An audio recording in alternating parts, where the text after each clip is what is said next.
तो हेलो बच्चों, welcome back again.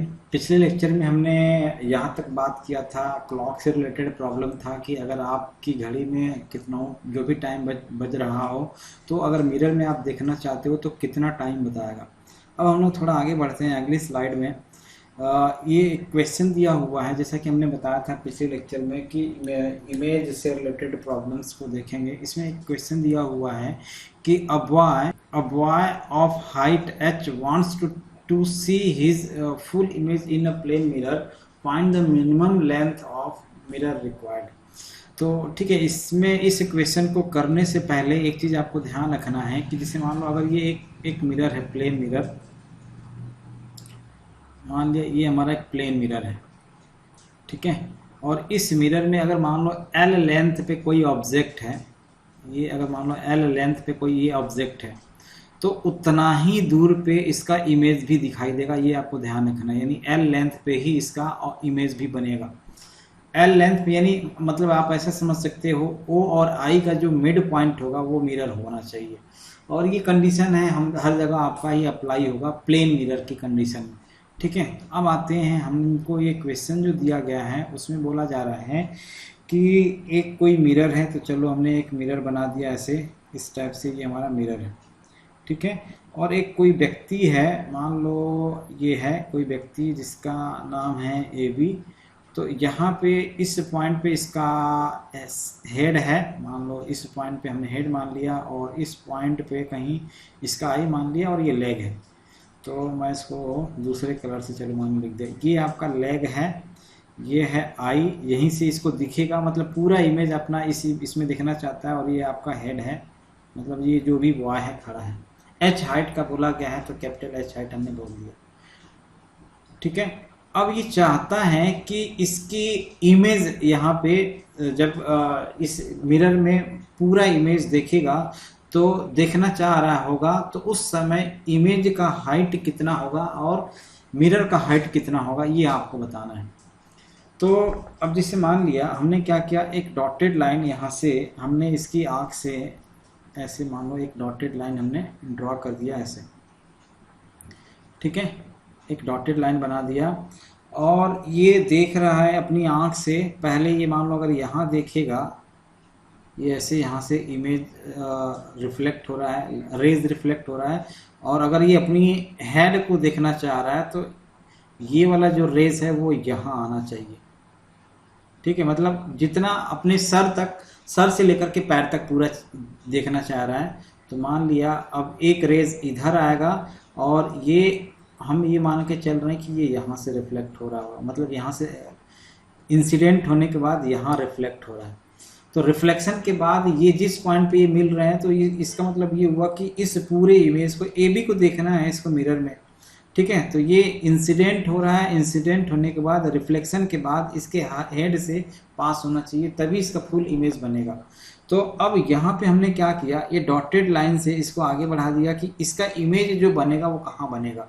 तो एक्चुअली इमेज जो बनेगा कुछ ऐसे बनेगा, क्योंकि जो इमेज होगा वो यहाँ से कहीं से आता हुआ दिखाई देगा, या लगेगा कि ये यहाँ से कहीं से आ रहा है, ठीक है। तो मान लिया हमने इसको ऐसे डॉट करके बढ़ा दिया, और ये हमने मान लिया ये ए डैश है, और ये हमारा बी डैश है, और इसको हमने मान लिया चलो सी डैश है, ठीक।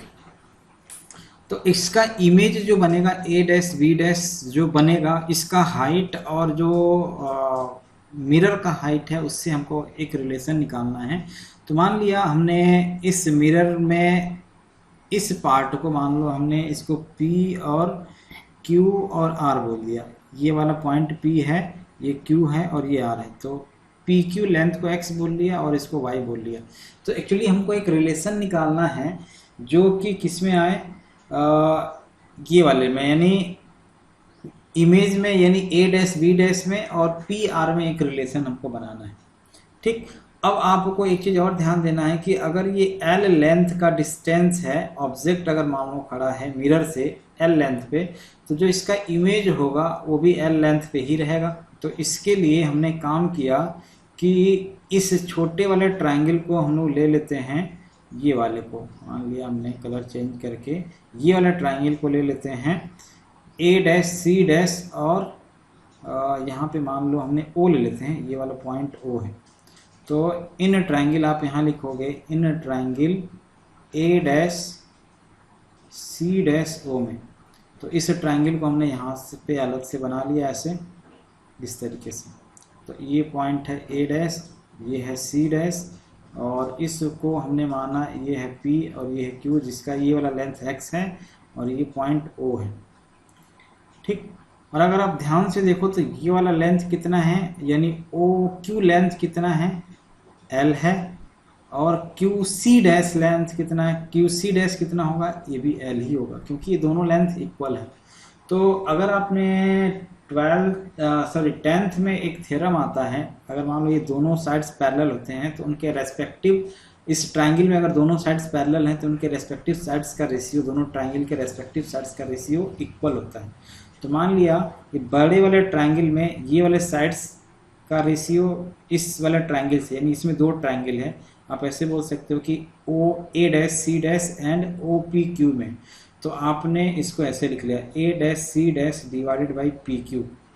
इस वाले ट्रायंगल, बड़े वाले ट्रायंगल में ये वाला साइड, फिर छोटे वाले ट्रायंगल में ये वाला साइड, इज इक्वल टू बड़े वाले ट्रायंगल में ये वाला साइड यानी ओ सी डैश डिवाइड में छोटे वाला ट्रायंगल का यही वाला साइड यानी ओ क्यू, ठीक है।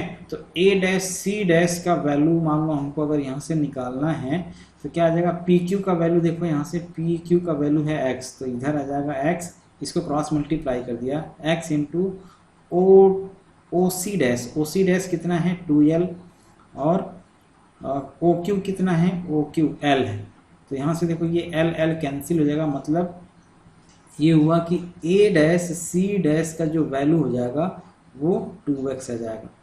ऐसी सेम पैटर्न में नेक्स्ट वाले को अगर आप देखोगे यहाँ पे, यहाँ आप लिखोगे in triangle O C dash B dash में, तो ये ट्रायंगल मान लो हमने बना दिया ऐसे और ये ऐसे, ये यहाँ है, ये साइड y है, ये भी l है, ये भी l है, ये c डैश b डैश, ये o है, ये q r है, ये q और ये r, ठीक है। तो फिर से वही वाला फार्मूला अप्लाई करना है, B dash C dash divided by Q R is equal to Q C dash नहीं होगा, सॉरी, क्या होगा, बड़ा वाला साइड ले रहे हैं ना, तो O C dash divided by O L, छोटा वाला ट्रायंगल क्या है, ओ क्यू है, तो ओ क्यू। अब बी डैश सी डैश का वैल्यू आप फाइंड आउट कर लो, बी डैश सी डैश का वैल्यू क्या हो जाएगा, क्यू आर का वैल्यू आपको यहाँ दिया हुआ है वाई, क्रॉस मल्टीप्लाई कर दिया डायरेक्टली हमने, और ओ सी डैश का वैल्यू यहाँ पे दिख रहा है 2l और ओ क्यू का वैल्यू दिख रहा है l, तो ये फिर l से l कैंसिल हो जाएगा और यहाँ पे वैल्यू आएगा 2y, ठीक है। इसका मतलब ये हुआ कि आपको ये दिख रहा है कि a डैश सी डैश, मान लो ये इक्वेशन नंबर 2 है, तो इक्वेशन और 2 को ऐड करोगे तो a dash C dash plus b dash C dash का जो वैल्यू आएगा 2x प्लस 2y आएगा, ठीक है। Means a dash C dash plus b dash C dash का जो वैल्यू होगा वो हो जाएगा 2 इंटू एक्स प्लस वाई होगा।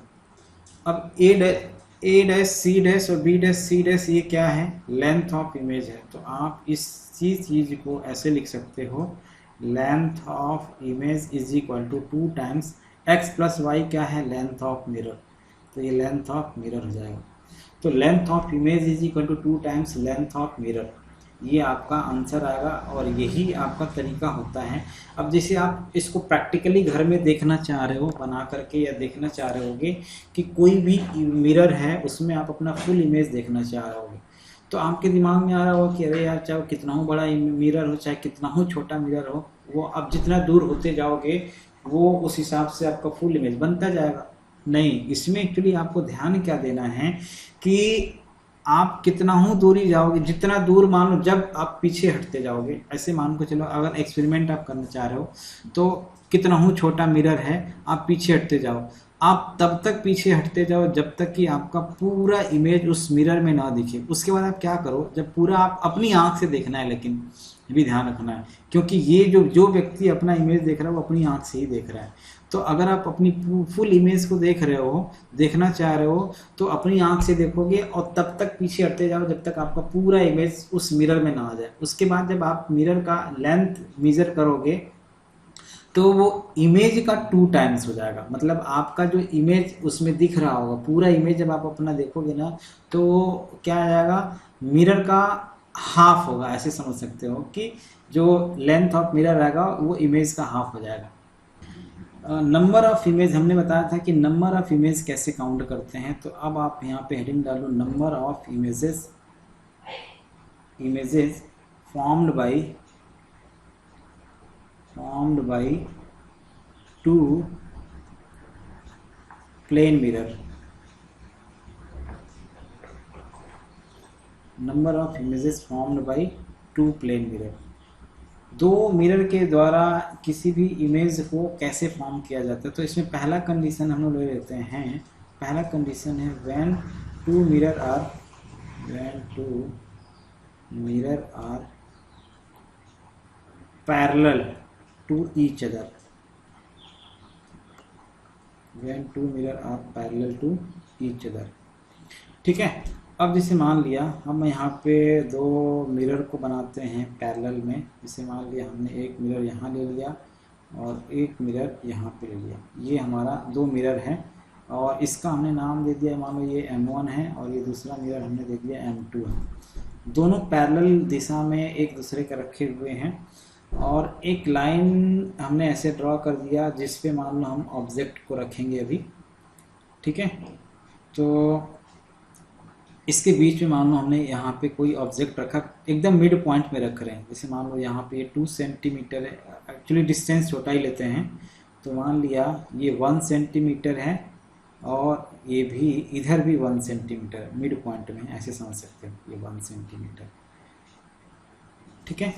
तो अभी हमने बताया ये पिछले वाले स्लाइड में कि अगर मान लेते हैं एक इमेज यहाँ पे रहेगा तो इसके बैक साइड में उतने ही डिस्टेंस पे एक इमेज बनेगा, पता ही है। तो अगर मान लेते हैं इस ऑब्जेक्ट का जो इमेज बनेगा इस साइड में कहाँ बनेगा, इतने ही दूर पे इधर बनेगा। और इसी ऑब्जेक्ट का मान लो हमने इसको I1 बोल दिया और इसी ऑब्जेक्ट से इसी डिस्टेंस पे एक दूसरा इमेज मान लो, इसको हमने बोल दिया I2। कितना सेंटीमीटर डिस्टेंस पे, 1 सेंटीमीटर पे। ये भी 1 सेंटीमीटर ही है। ठीक है। अब अगर आप ध्यान से देखोगे तो ये वाला ऑब्जेक्ट माने ये वाला जो इमेज है वो इसके लिए कितना दूर पे इमेज बनाएगा, ये बनाएगा ना कहीं तो ये बनाएगा ही। तो जितना मतलब आप इस मिरर के अंदर भी एक इमेज बन रहा है, तो ये वाला जो इमेज बनेगा वो कितना दूर पे बनेगा, ये 1 सेंटीमीटर, ये 1 सेंटीमीटर और ये 1 सेंटीमीटर। तो इसके 3 सेंटीमीटर पीछे एक इमेज इधर बनाएगा, 1, ये 2 और ये 3 सेंटीमीटर। तो 3 सेंटीमीटर यहाँ डिस्टेंस पे एक इमेज बनाएगा। मान लो हमने I2 ये I3 बोल दिया।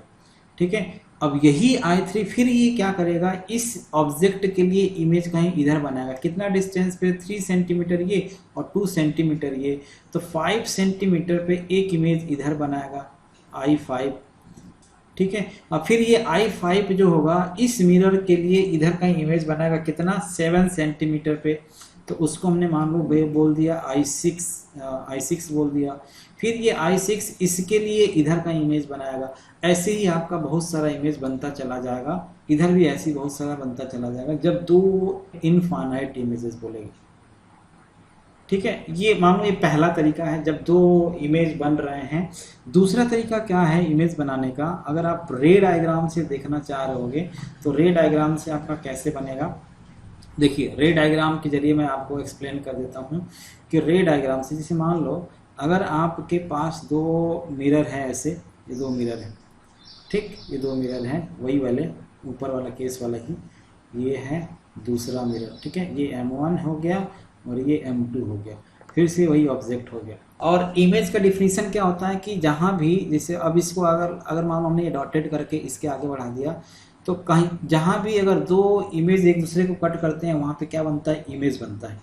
ठीक है। तो मान लिया हमने क्या किया, यहाँ से एक रे को ट्रांसफ़र करा, यहाँ से एक रे जा रही है ऑब्जेक्ट से और यहाँ से रिफ्लेक्ट होकर के फिर ऐसे आ जाएगी, फिर यहाँ से रिफ्लेक्ट होकर के ऐसे आएगी, फिर यहाँ से रिफ्लेक्ट होकर के ऐसे आएगी और फिर यही पैटर्न में इधर भी होगा। सेम प्रोसेस में इधर भी होगा। मान लो एक इमेज इधर आया, फिर इधर से आकर के इधर रिफ्लेक्ट हुआ, फिर ऐसे इधर आएगा, फिर ऐसे इधर आएगा। तो जो इमेज बनेगा वो कैसे बनेगा, ये एक रे जा ही रही थी, और फिर अगर मान लो आप इसको ऐसे डॉटेड करके पीछे बढ़ाओगे, ऐसे ये डॉटेड करके पीछे बढ़ाओगे, ऐसे ये डॉटेड करके पीछे बढ़ाओगे, तो यहाँ पे एक एक इमेज बनेगा, सब जगह ऐसे एक एक इमेज बनता चला जाएगा, ये ऐसे इमेज बनता चला जाएगा। तो मान लो आपने इसको I1 बोल दिया, I2 बोल दिया, I3 बोल दिया, ये I1 I4 बोल दिया, I5 बोल दिया और I6 बोल दिया। तो इस तरीके से आपका अगर रे डायग्राम से आप इसको एक्सप्लेन करना चाहते हो तो इस तरीके से आपका इमेज बन जाएगा। ठीक है, नेक्स्ट आते हैं। तो आपने अभी इस वाले स्लाइड में क्या सीखा कि अगर दो पैरेलल मिरर है तो उसके बीच में कितने इमेज बनेंगे, इनफाइनाइट इमेज बनेंगे। ठीक है, अब हम लेते हैं सेकेंड केस। सेकेंड केस में क्या आता है, when two mirror are perpendicular to each other. आप इसमें लिखोगे when two mirror are perpendicular to each other. ठीक है, जब दो मिरर एक दूसरे के परपेंडिकुलर डायरेक्शन में होंगे तो इमेज कैसे बनेगा। देखिए, हमने पहले बना लिया दो मिरर को ऐसे परपेंडिकुलर मतलब 90 डिग्री पे, दोनों एक दूसरे के 90 डिग्री में है। ठीक, और इनके बीच में कहीं मान लो यहाँ हमने ऑब्जेक्ट ये रख दिया यहाँ पे। ठीक, अब इसको बताना है कि इसमें कितने इमेजेस बन जाएंगे। तो अगर आप ध्यान से देखो तो अगर ये हमारा पहला मिरर M1 है और ये दूसरा मिरर M2 है, आप ध्यान से देखोगे तो इस मिरर के लिए इसका जो, अगर मान लो ये जितना भी डिस्टेंस होगा, मान लो A डिस्टेंस पे है, तो A डिस्टेंस दूर पे इसका क्या बनेगा, इसके लिए M1 के लिए मान लो एक इमेज हमारा यहाँ बन जाएगा I1 मान लो ऐसे, और दूसरे ऑब्जेक्ट के लिए दूसरे मिरर के लिए एक इमेज कहीं यहाँ बनेगा, मान लो हमने इसको बोल दिया I2 बोल दिया।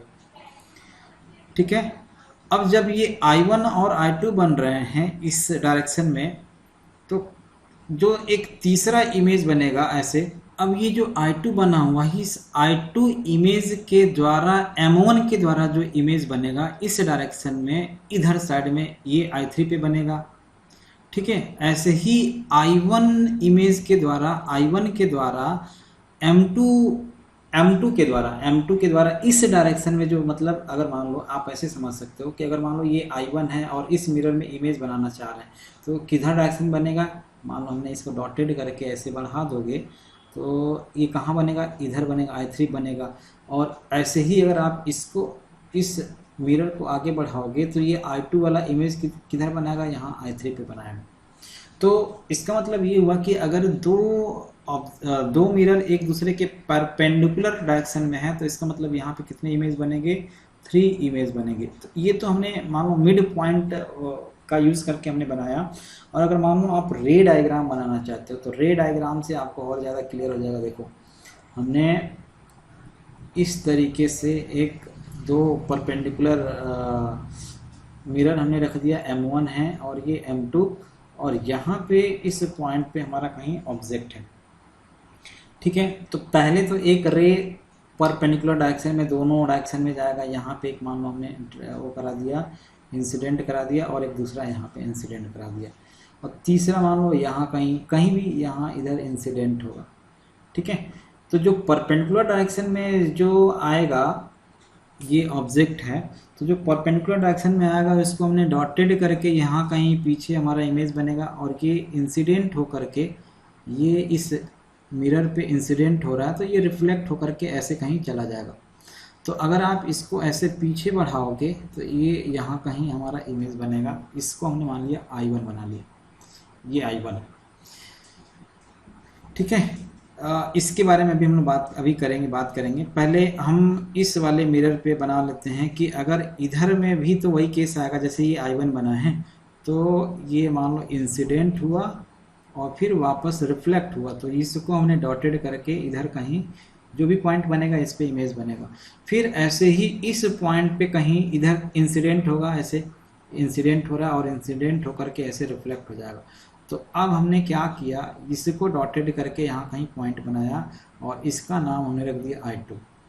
लेकिन इस ऑब्जेक्ट से यहाँ पे भी तो कहीं ना कहीं क्या होगा, एक रे होगा, बनेगा, यहाँ पे आएगा, मतलब इंसिडेंट होगा इस डायरेक्शन में, इस परपेंडिकुलर डायरेक्शन से इधर साइड में कहीं इंसिडेंट हो रहा है, ये रिफ्लेक्ट होकर इधर चला गया, यहाँ भी इंसिडेंट होगा, और इंसिडेंट हो करके हो सकता है कहीं इधर चली जाए ऐसे, यहाँ से भी जो ये वाला रे आ रहा है इंसिडेंट होकर के कहीं रिफ्लेक्ट होकर के, मतलब ये इंसिडेंट हुआ और रिफ्लेक्ट होकर के ऐसे कहीं चला जा रहा है। तो मान लिया हमने इसको डॉटेड करके ऐसे बढ़ा दिया, और फिर ये वाला जो रे है, ये वाला जो रे है ये रिफ्लेक्ट होकर के मान लो ये ऐसे जा रहा है, तो इसको भी हमने क्या किया, डॉटेड करके यहाँ कहीं ऐसे यहाँ मिला दिया। तो मान लो अब इस तरीके से आप अगर देखोगे तो ये I1, ये I2 और यहाँ भी I3, आपका 3 इमेज इस तरीके से बन जाएंगे। ठीक है, कब, जब दोनों मिरर एक दूसरे के परपेंडिकुलर डायरेक्शन में रखे हों तो। ठीक, आगे बढ़ते हैं। इसी का एक सब कंडीशन आपका आता है, उसके बारे में हम लोग डिस्कशन कर लेते हैं। सब कंडीशन मतलब अगर मान लेते हैं हमने आपके लिए ऐसे क्वेश्चन दे दिया, आप ट्राई कर सकते हो पॉज करके। हमने क्या किया, यहाँ पे एक ऑब्जेक्ट रख दिया, इस पॉइंट पे एक ऑब्जेक्ट रख दिया, और फिर यहाँ पे हमने एक दूसरा मिरर, ये है हमारा M1 और ये है हमारा M2, ठीक है, और ये हमारा ऑब्जेक्ट है, ये एकदम इसकी डायरेक्शन में है, सीधी डायरेक्शन में है, परपेंडिकुलर में। तो ये हमने बस डॉटेड लाइन बनाया। तो अगर आप इसको आप इमेज के या रे डायग्राम के जरिए आप बनाना चाहते हो तो बना सकते हो रे डायग्राम से। चलो मैं आपको रे डायग्राम के जरिए एक्सप्लेन करता हूँ। तो रे डायग्राम से पहला एक रे इधर आएगा, और अगर परपेंडिकुलर डायरेक्शन में है तो जैसे गया था वैसे वापस भी आ जाएगा। सेम कंडीशन यहाँ पे भी आएगा, जैसे गया था वैसे ही वापस भी आ जाता है। कोई भी मिरर पे जब रे इंसिडेंट होता है नॉर्मल डायरेक्शन में यानी परपेंडिकुलर डायरेक्शन में, तो जिस डायरेक्शन में जाता है उसी डायरेक्शन में वो रे वापस आ जाता है। तो इसका मतलब ये हुआ कि ये तो पहला कंडीशन ये आया। और अगर मान लो आप इसको ऐसे डॉटेड करके बढ़ा दो, हो सकता है यहाँ कहीं कोई इमेज बने, तो देखते हैं, बनेगा तो ठीक है, नहीं बनेगा तो कोई बात नहीं। अब इसके बाद इस ऑब्जेक्ट से कहीं भी इस मिरर पे इंसिडेंट करा दो एक रे, तो वही चीज़ तो यहाँ भी होगा, कहीं भी इंसिडेंट करा दो एक रे, और ये इंसिडेंट होने के बाद क्या हो जाएगा, रिफ्लेक्ट हो जाएगा, इधर जाएगा कहीं, और यहाँ से भी ऐसे रिफ्लेक्ट हो जाएगा। अब आपको क्या करना है, जो रिफ्लेक्शन हो रहा है, रिफ्लेक्शन के बाद वाले लाइन को आपको क्या करना है, ऐसे बढ़ा देना है यहाँ पे। अब बढ़ाओगे तो ये दोनों रे एक दूसरे को यहाँ पे क्या हो रही हैं, अपीयर टू मीट, यानी ऐसा लगेगा कि यहाँ से ये रेज आ रही है। तो एक इमेज यहाँ I1 बन जाएगा, और सेम कंडीशन में आपको यहाँ पे एक मिला देना है, ठीक है, ये हो जाएगा I2। ठीक है, तो यहाँ पे हमारा दो इमेज बन जाएगा I1 और I2, तो यानी दो इमेज बन जाएगा, टू इमेजेस। ठीक है, नेक्स्ट बढ़ते हैं। क्रिस क्रॉस मेथड से हम लोग क्या करते हैं, अगर दो मिरर किसी एंगल पे रखे हुए हैं, किसी भी एंगल पे रखे हुए हैं, तो उसमें कितने कुल इमेज बनते हैं वो हम लोग फाइंड आउट करते हैं। ठीक है, एक फार्मूला मेथड होता है जो आपकी बुक्स वगैरह में दिया रहता है, तो हम लोग क्रिस क्रॉस मेथड को यूज़ करेंगे। जैसे मान लिया दो मिरर मान लो हमने यहाँ रखा, हमने यहाँ पे एक है M1 और दूसरा है हमारा मिरर M2। इन दोनों के बीच में मान लेते हैं एंगल मान लो थीटा है, और एकदम मिड पॉइंट में कोई ऑब्जेक्ट रखा हुआ। मिड पॉइंट मतलब ऐसे समझ सकते हो कि मान लो ये θ1 हो जाएगा और ये θ2 या θ/2 हो जाएगा, ऐसे समझ लो। ठीक है, हमने इसी पैटर्न पे एक क्वेश्चन लेकर के चलते हैं। जैसे मान लो ये मिरर M1 है और मिरर M2 है। ठीक है, इन दोनों के बीच में एक ऑब्जेक्ट रखा हुआ है। जैसे मान लो एक ऑब्जेक्ट यहाँ कहीं रखा होगा, इससे 20 डिग्री का एंगल बना रहा है और इससे 30 डिग्री का एंगल बना रहा है। हमने यहाँ θ/2 बोला है, तो दोनों कंडीशन आएगा जब एंगल इक्वल रहेगा, जब एंगल इक्वल नहीं रहेगा तब भी। ठीक है, तो दोनों के बीच में जो एंगल बन रहा है वो कितना बन रहा है, 20 और 30 डिग्री का एंगल बन रहा है। तो क्रिस क्रॉस मेथड में क्या होता है, ये वाला हमारा एंगल 20 डिग्री है और ये वाला एंगल हमारा 30 डिग्री है, और दोनों के बीच का जो एंगल है वो कितना है, 50 डिग्री है। तो इसकी कंडीशन क्या होती है कि आप इसको ऐसे लिखते चले जाओ, फिर से इसको ऐसे बनाते चले जाओ, ऐसे तो ये 50 और 30 इसको क्या करना है, ऐड कर देना होता है। ये 50 और 30 ऐड करोगे तो यहाँ हो जाएगा 80 डिग्री, 20 और 50 को ऐड करोगे तो हो जाएगा 70 डिग्री। फिर से हम 50 और 70 को ऐड करते हैं, मतलब अगले स्टेप में बढ़ते हैं, फिर से यहाँ पे आपने 50 लिख दिया। फिर 50 और 70 को ऐड करोगे तो 120 हो जाएगा, 80 और 50 को ऐड करोगे तो 130 डिग्री हो जाएगा। ठीक है, फिर यहाँ 50 लिख दिया और 50 लिख दिया तो यहाँ पे आपका आ जाएगा 180 आ जाएगा और यहाँ आ जाएगा 170 आ जाएगा।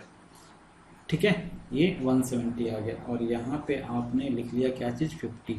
यहीं तक करेंगे। अब इसमें एक्चुअली कंडीशन क्या होता है, रूल क्या होता है, क्रिस क्रॉस मेथड को अप्लाई करने का रूल क्या होता है। क्रिस क्रॉस मेथड को अप्लाई करने का रूल क्या होता है कि कोई भी एंगल 180 डिग्री या उससे बड़ा नहीं होना चाहिए।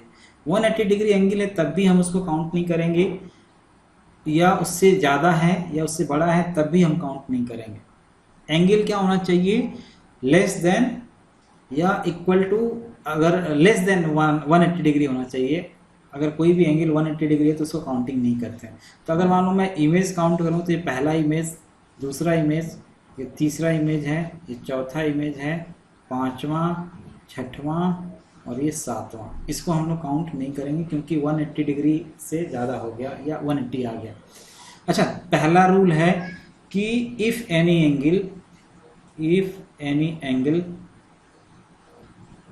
एंगल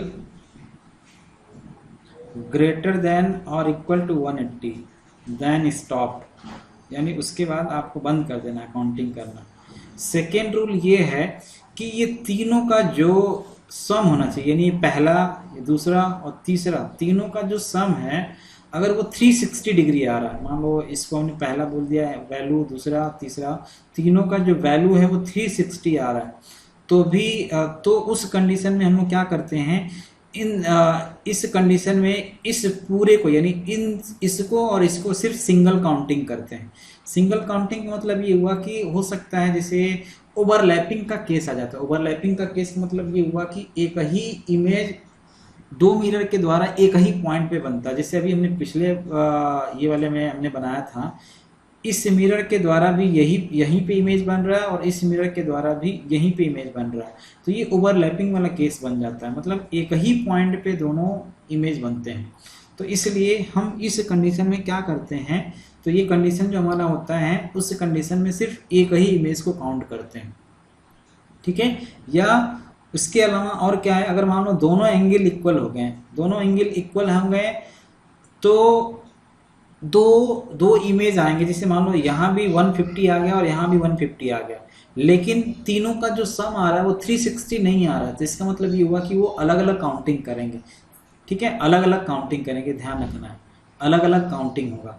अगर सिर्फ वही कंडीशन है, पहला ये है और दूसरा ये है कि तीनों का जो सम होना चाहिए 360 ही होना चाहिए।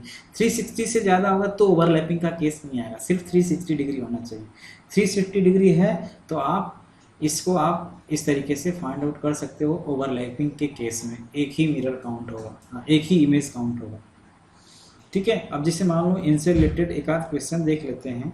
हमने मान लिया एक मिरर M1 है और दूसरा मिरर M2 है, और इन दोनों के बीच में एंगल जो है 30 डिग्री है यहाँ पे भी और 30 डिग्री है यहाँ पे भी।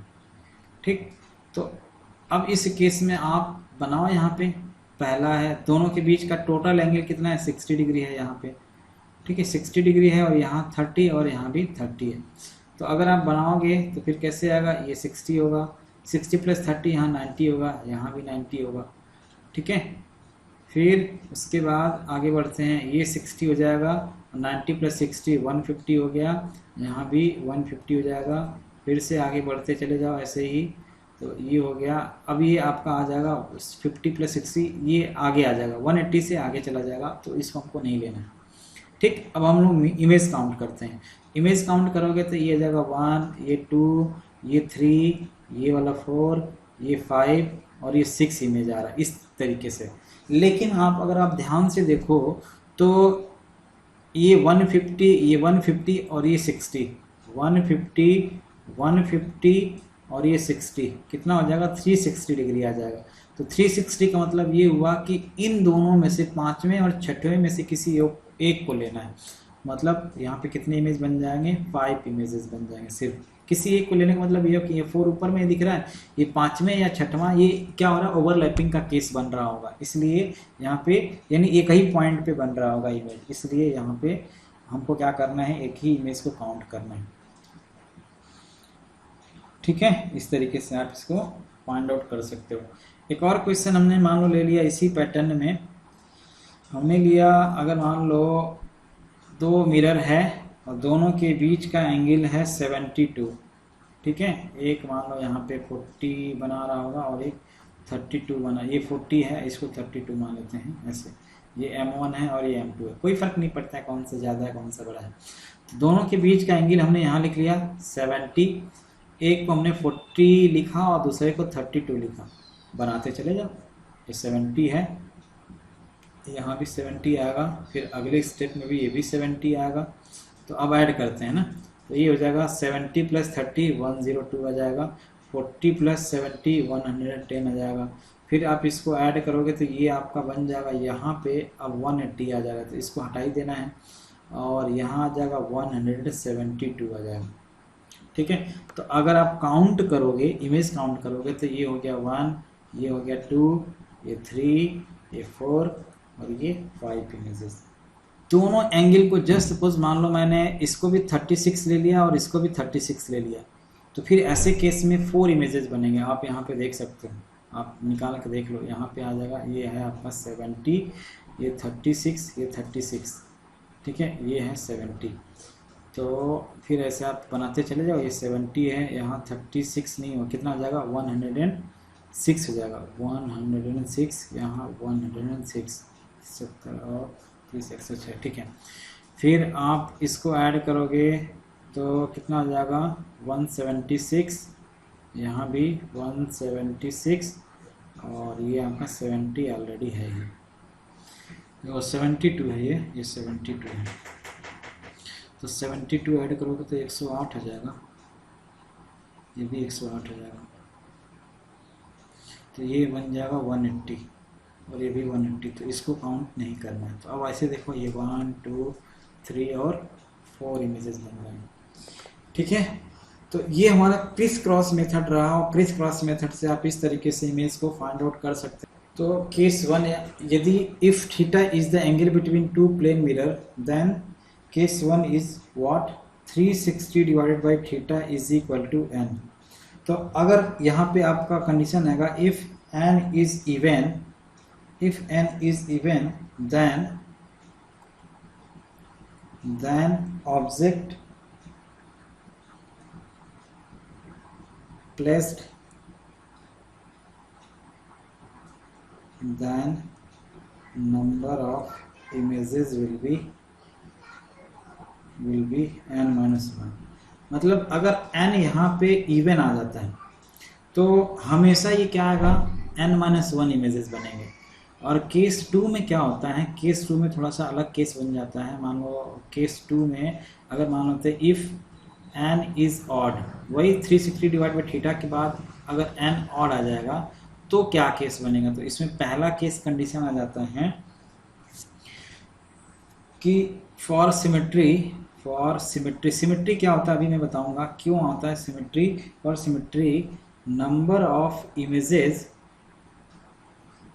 इज इक्वल टू n-1 और बी केस आता है for unsymmetry number of images, यहाँ भी ऑफ आएगा number of images is equal to n।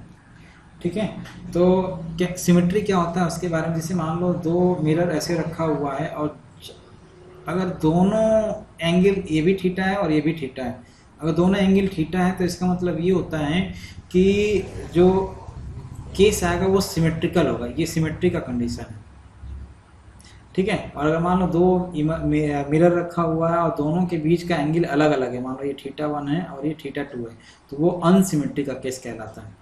तो अनसिमेट्री का केस में आपका क्या आ जाएगा, सीधे सीधे जितना 360 डिवाइडेड बाई थीटा से डिवाइड करोगे तो वो हमारा n आ जाएगा। और n मतलब सिमेट्री के केस में, सिमेट्री के केस का मतलब ये भी आपको ध्यान देना है कि जब n ऑड आएगा तब ये दोनों फार्मूले अप्लाई होंगे, और n इवन आएगा तो n इवन के केस में आपको जो भी आंसर आएगा उसमें से 1 माइनस कर देना है।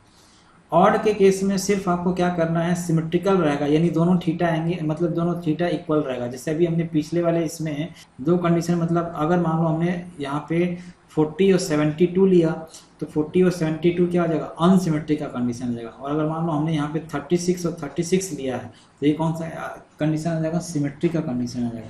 अब फार्मूला मेथड से भी बनाओगे तो वही आंसर आ जाएगा जो हमने क्रिस क्रॉस मेथड से बनाया है। तो आप दोनों से ट्राई करके देख सकते हो, ठीक है। तो आज के लेक्चर में बस इतना ही।